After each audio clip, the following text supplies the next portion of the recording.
Boa tarde, Carlos Ventura. Boa tarde. Muito obrigado por ter acedido ao nosso convite para integrar este projeto, A Outra Face da Cura, em que vamos abordando as diversas terapias atualmente homologadas em Portugal e, neste caso concreto, a fitoterapia. O Carlos é presidente da Associação Nacional de Fitoterapeutas e é membro consultivo para as terapêuticas não convencionais. Não é uma pessoa perfeitamente avalizada para nos elucidar sobre este campo vastíssimo que tem a planta na sua gênese, não é? Muito obrigado pelo convite. Ainda por cima, tenho muito gosto em estar aqui, na medida em que fui um dos fundadores da Espiral, em 1978, e, portanto, é sempre um gosto de voltar.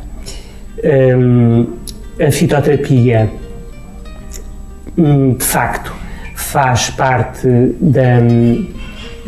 é uma das 7 terapêuticas que estão na lei das terapêuticas não convencionais, que existe desde 2003, tendo voltado ao Parlamento e tendo sido mais uma vez aprovada, sem qualquer voto contra, a sua regulamentação em 2013.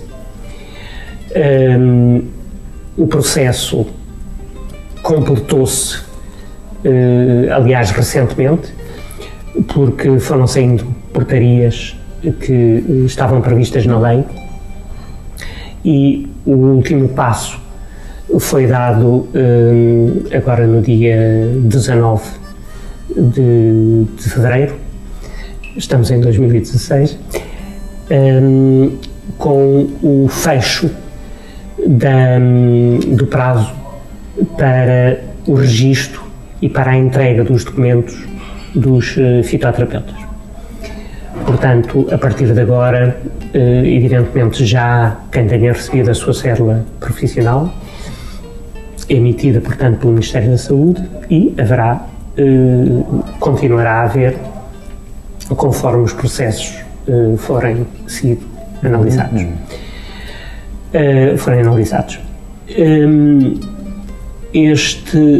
A fitoterapia, evidentemente, podemos começar por dizer o que é que significa. Vem do grego, portanto, fito, que é planta, e, portanto, é a terapêutica pelas plantas. Sendo que a fitoterapia, como as outras áreas, aliás, tem uma forte componente preventiva. Portanto, a toma das plantas medicinais pode ser para tratar, mas pode ser também para prevenir. As plantas medicinais, obviamente, podem ser consumidas frescas ou secas. Hoje em dia, pelo menos a maior parte da população consome-as basicamente secas, em primeiro lugar porque não consegue identificá-las como no seu habitat, e também porque secas se conservam e estão disponíveis nas múltiplas lojas, tanto lojas específicas de produtos naturais, como também supermercados e uma série de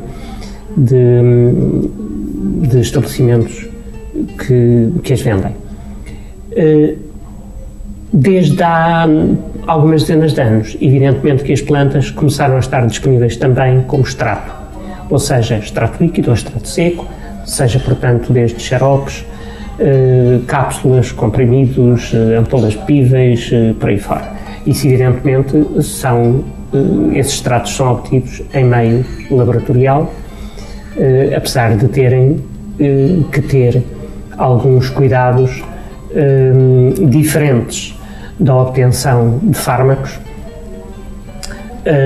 porque se são usadas, por exemplo, temperaturas demasiado altas, uma série de procedimentos tanto físicos como químicos, obviamente que destrói a capacidade terapêutica da planta. Existe uma característica da fitoterapeuta, chamemos-lhe não convencional, portanto englobada nas terapêuticas não convencionais, podemos chamar-lhe também fitoterapia natural, que é a planta como um tótem vegetal, ou seja, no seu todo. E aqui há uma enorme diferença entre o que às vezes é referido como fitoterapia fitoquímica, e a diferença é que a fitoterapia fitoquímica usa os princípios ativos da planta. E nós podemos, e há muitas no mercado e desde há muito tempo, a começar pela aspirina, que de facto começa por ser um princípio ativo identificado na casca do salgueiro branco, que obviamente também tem características, seja analgésicas, principalmente analgésicas, sedativas também, mas principalmente analgésicas. E, portanto, essa fitoterapia que se socorre de princípios ativos e não da própria planta como um todo, essa fitoterapia não é a nossa e nós não a usamos, e não usamos em primeiro lugar por opção, porque de facto para nós a planta tem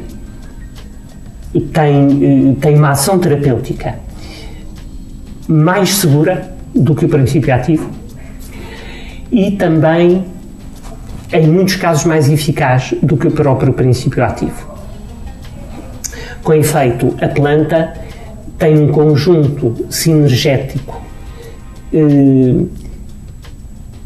de princípios que nós conhecemos e outros que nós não conhecemos, porque cada planta é um mundo e, portanto, há muita coisa que se vai descobrindo, mas provavelmente há muita coisa que nunca se conseguirá sequer descobrir, mesmo com tecnologia mais avançada e mais precisa. Mas é um processo aberto, então? É um processo aberto, completamente. De qualquer maneira, para nós, uma planta, ela própria, é o nosso utensílio terapêutico. E essa é uma grande diferença e uma grande característica da fitoterapia que está consignada nas terapêuticas não convencionais, na sua lei, na sua prática, na sua aprendizagem e no seu exercício como, digamos, profissional. A fitoterapia, quando é que nasceu? Bom, sempre existiu. De facto, já muitos animais recorrem a plantas com efeito terapêutico. Evidentemente que o ser humano depois não utiliza só o instinto que os animais utilizam, não só o instinto, mas também o que é passado de pais para filhos, porque cada geração de animais pode aprender com o que lhe foi passado. Mas, para além dessa questão, evidentemente que o ser humano tem outra capacidade, inclusive de investigação e de aprendizagem. E portanto, a fisioterapia obviamente foi sendo cada vez mais elaborada. Sempre falamos também da fisioterapia como um aspecto preventivo. Sim. Não só aspecto curativo. Dentro do aspecto preventivo, na abordagem que fazem, também entrou em linha de conta com a componente alimentar. Vamos lá ver, muitas vezes não é fácil estabelecer uma fronteira entre a planta medicinal e a planta alimentar. Eu dou-lhe já dois exemplos. Por exemplo, a alface, que obviamente toda a gente come, se calhar muita gente até todos os dias, é uma planta alimentar típica, mas é uma planta que encontra em extratos e em remédios fitoterápicos para dormir, por exemplo. Portanto, tem um aspecto sedativo e calmante, por exemplo. E, aliás, pode, para esses efeitos, pode fazer-se chá de alface, por exemplo. Não é? Aliás, o efeito está principalmente concentrado no caule portanto, quando se corta o caule da alface, sai um líquido leitoso. É aí principalmente está concentrado esse efeito. Mas aveia, por exemplo, aveia avena sativa, portanto, a aveia também se encontra em extratos e em fórmulas calmantes. Por exemplo, e no entanto, a aveia, obviamente, muitíssima gente come flocos de aveia, principalmente. Sim, principalmente flocos, sim. Está disponível a aveia também em grão, como é evidente, e em farinha, mas o mais comum é o grão. Portanto, até que ponto é que a aveia, então, é uma planta medicinal ou é uma planta alimentar? Não é? A fronteira é difícil de estabelecer, não é? É difícil, mas, portanto, não forçosamente um fitoterapeuta. Estou a abordar essa questão da alimentação, porque também estamos aqui no âmbito da Espiral, que é um restaurante vegetariano, e, portanto, é uma temática que interessaria ver debatida. O fitoterapeuta não tem que ser forçosamente um vegetariano. Não pode ser o que for, omnívoro, carnívoro, e utiliza a planta como um outro componente da alimentação normal, mas não exclusivo. Sim. Vamos lá ver. Eu fundei o Instituto Hipócrates há 15 anos, mais ou menos, e, portanto, lancei o primeiro curso de fitoterapia em Portugal. Até aí, a fitoterapia estava, como continua a estar, incluída na naturopatia, assim como na medicina tradicional chinesa. Porque há 3 grandes tradições de fitoterapia no mundo. Há muitas tradições de fitoterapia, porque todos os povos recorreram a ela. Sempre recorreram às plantas medicinais, como é evidente. Mas há 3 grandes tradições estruturadas. Há esta na Europa, portanto, a fitoterapia europeia, na qual Portugal se integra. Há a fitoterapia chinesa, integrada na medicina tradicional chinesa, e há a fitoterapia na medicina Ayurveda. Portanto, são 3 grandes tradições estruturadas, muito antigas, com corpos teóricos, inclusivamente. Já muito elaborados. Muito elaborados.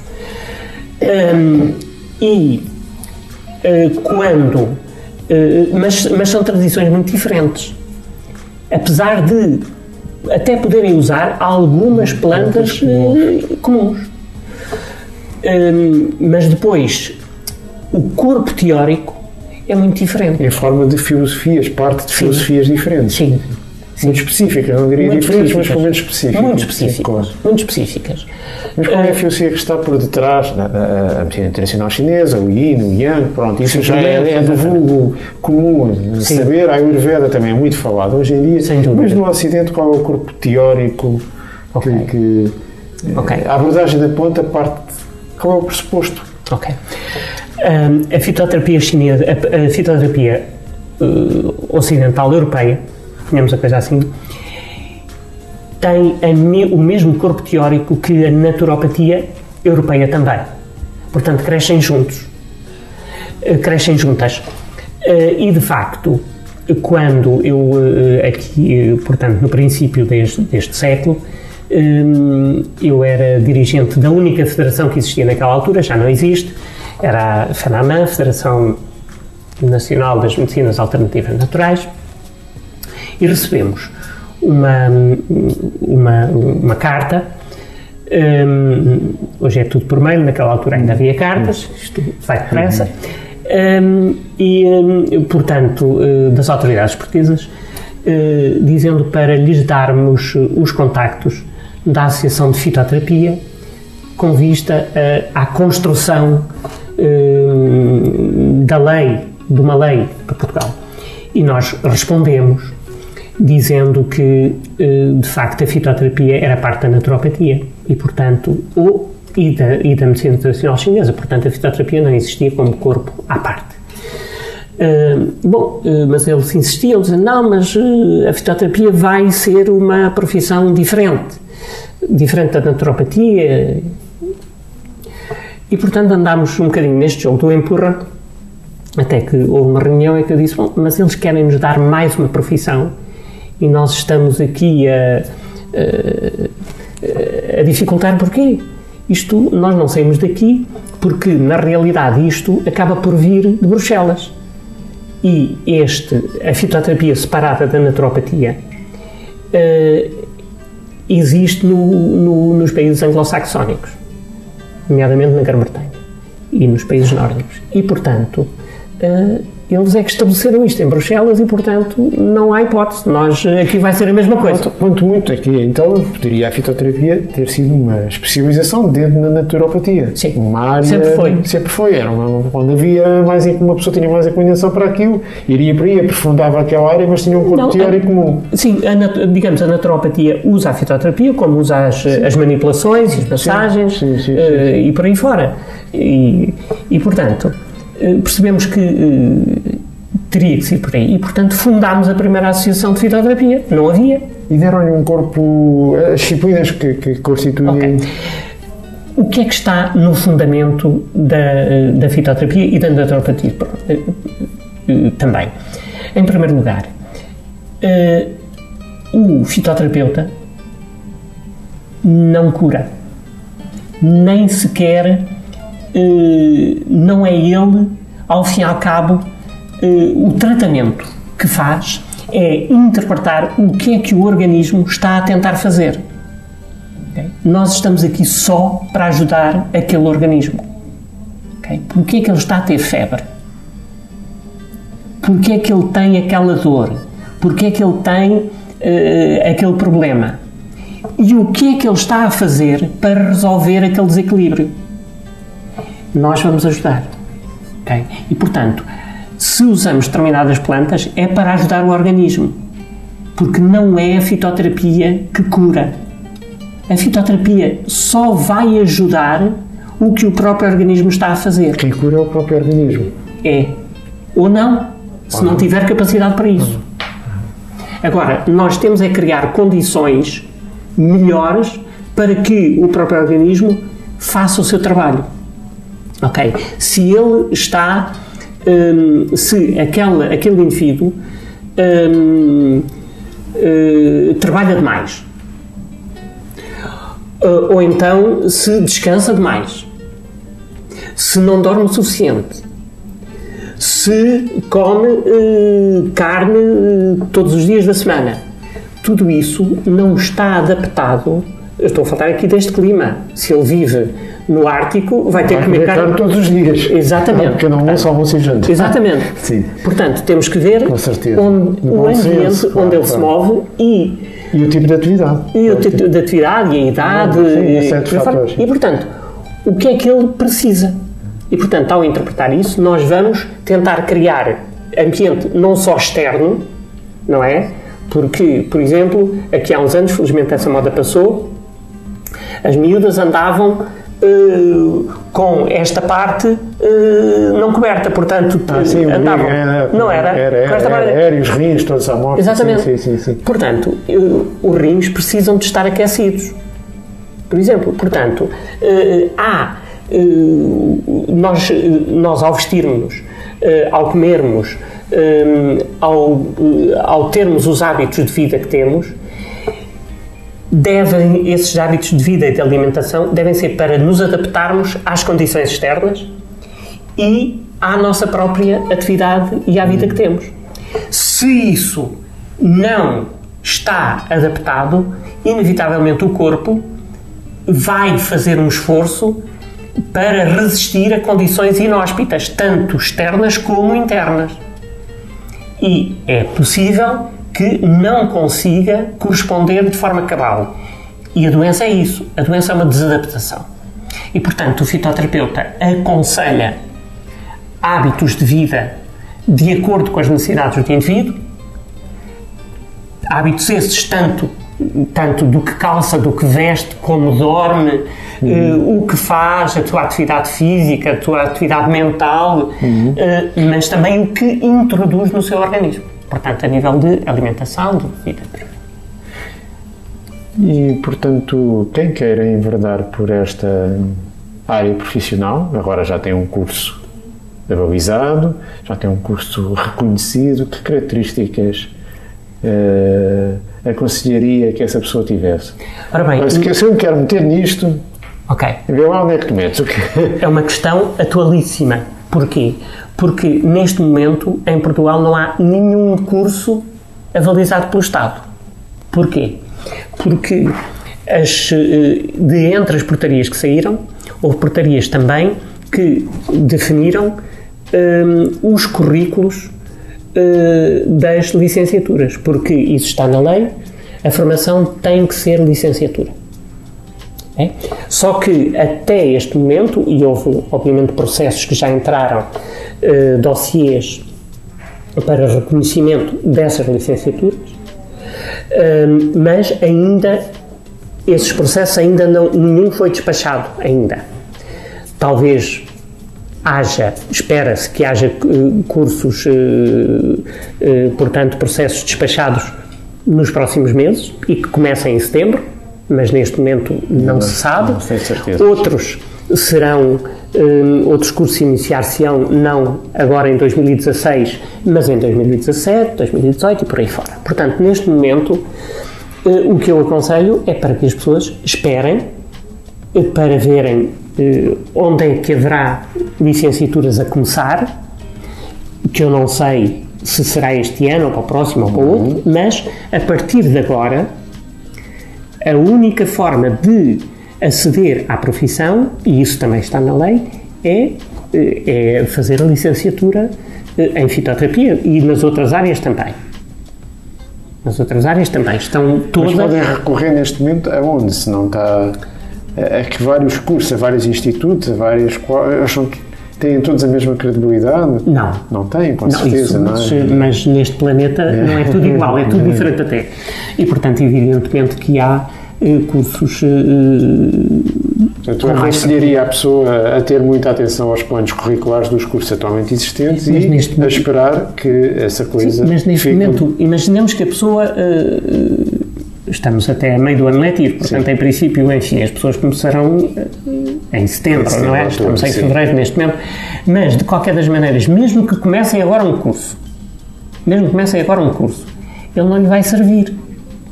Porque, para exercer, vai ter que ter uma licenciatura. Porque a lei prevê dois casos completamente diferentes. Os profissionais que já existiam, que já eram profissionais na altura da lei, em 2013. Sim. E são esses que agora têm os processos a serem analisados. E outro grande grupo é todos os outros. Todos os outros que terá que esperar. Terão que fazer a licenciatura. E para concluirmos esta pequena conversa, como é que a fitoterapia entrou na sua vida?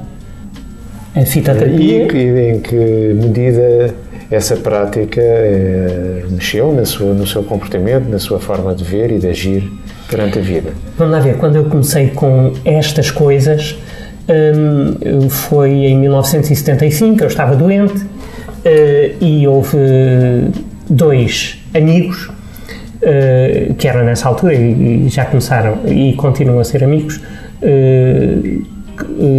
o Vítor Calhas e o Afonso Cautela, que me disseram mas isso não tens problema nenhum, tu mudas a alimentação e ficas logo bom.